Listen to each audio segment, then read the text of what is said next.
முகூர்த்தம் ஃபிக்ஸ் பண்றதுல என்ன சேலஞ்சஸ் இருக்கு அப்படிங்கறத நான் இன்னைக்கு கண்டிப்பா உங்ககிட்ட ஷேர் பண்ணணும். காரணம் என்னன்னா, எல்லாரும் என்ன சொல்றாங்கன்னா, ஃபர்ஸ்ட் வந்த உடனே முகூர்த்தம், நல்ல முகூர்த்தம் பாத்துருங்க, அடுத்த வருஷத்துல முகூர்த்தம் பாத்துருங்க, அவ்வளவுதான். அடுத்த வருஷத்துல எவ்வளவு முகூர்த்தம் இருக்கும் அப்படின்லாம் அவங்க பார்க்க மாட்டாங்க. சரி, நான் இன்டர்நெட்ல போய் பாத்தீங்கன்னா அஷ்டமி அன்னைக்கு முகூர்த்த நாள் ஃபிக்ஸ் பண்ணிருப்பாங்க.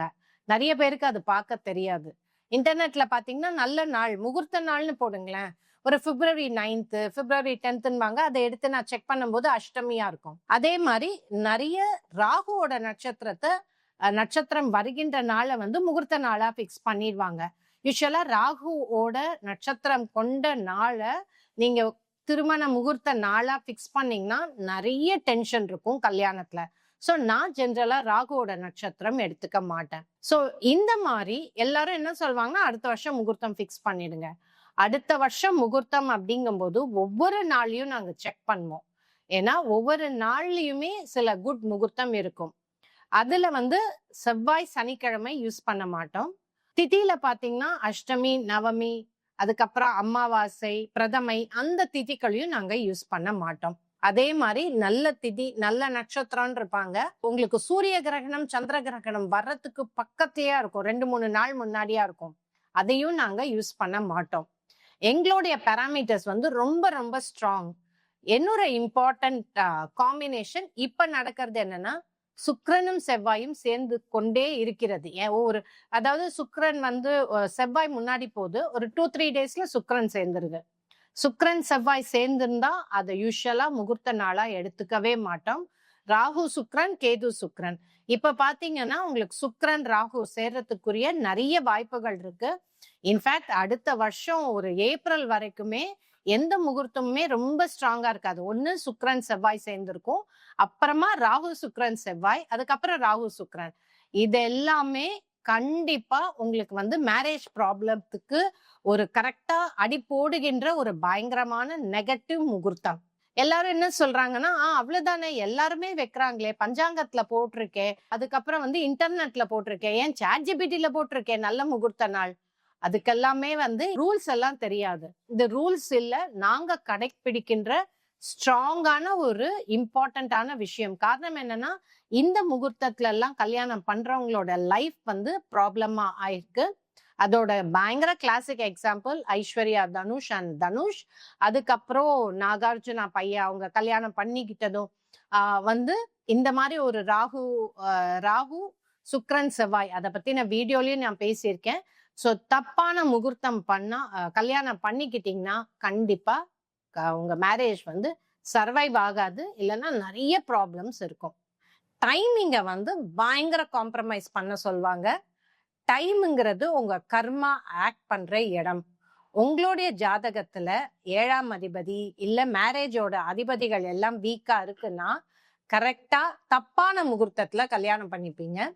இது ரொம்ப இம்பார்ட்டண்டா என் லைஃப்ல கண் கூட பார்த்த ஒரு இன்சிடென்ட். அது என்னால லைஃப்ல மறக்கவே முடியல. நார்த் இந்தியன் கப்புள் வந்தாங்க. அவங்க ஹாரோஸ்கோப்ல ஓரளவுக்கு நவாம்சம் கொஞ்சம் ப்ராப்ளம், ராசி ஓரளவு ரொம்ப ப்ராப்ளமா இல்ல. ஆனா அவங்க எல்லாருமே வரணும்னு சொல்லிட்டு சனிக்கிழமை இரவு கல்யாணத்தை வச்சிட்டு இருக்காங்க. அன்னைக்கு அமாவாசை. அவங்க 2 பேருமே மேரிட் லைஃப்ல பீஸ்ஃபுல்லா இல்ல. அந்த அம்மாவால ரிப்பீட்டட் அபார்ஷன், ஐவிஎஃப் பண்ணி ட்வின்ஸ் கன்சீவ் ஆகி குழந்தை பிறந்து 2 குழந்தையுமே இறந்துருச்சு. இவென்ச்சுவலா 2 பேருமே பிரிஞ்சுட்டாங்க. அதுதான் முகூர்த்தம்.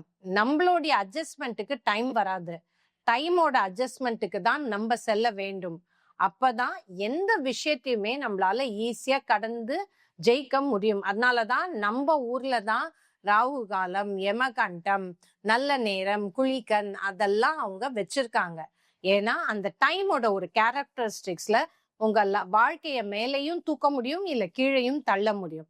சோ எல்லாருமே அடுத்தது சொல்றது என்னன்னா, டைம் காம்ப்ரமைஸ். எங்க ஆளுங்க யாரும் வரமாட்டாங்க, பர்ஃபெக்ட் வீக்கெண்ட்ல எனக்கு வச்சு கொடுங்க.